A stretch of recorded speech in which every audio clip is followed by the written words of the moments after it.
Sticky sequences refers to the fact that when you launch a new queue on top of a running queue, the sequences within the running queue sticks to the output as long as the new queue doesn't contain sequences that may overtake it.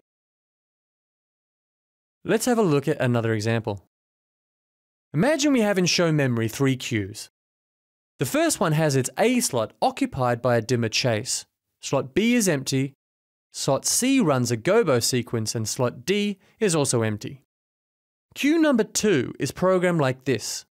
Sequence A opens the dimmer. Sequence B changes colors. C and D are empty. The third queue simply has a pan tilt effect on its D slot. The others are left empty. Let's launch them one after another and see how this sticky business behaves on the output. If we launch Q1, this is what happens. Since slot B and D are empty, only the dimmer chase and the gobo sequence are transferred to the output. Nothing special here. Let's call up queue number 2. As slots C and D are empty, nothing happens there. But as slot A on the output has a running dimmer chase, and Q2 also has its A slot filled, the output will be overwritten, indicated by the red arrow.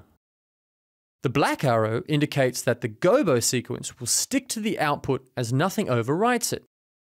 This is the resulting output from launching Q2. And finally we have Q3. The first 3 sequences stick to the output as nothing from Q3 overwrites them. The only thing that happens is the pan tilt sequence is being added to the output. To give you complete control over the output, you can toggle sequences on and off with the soft keys when in run mode.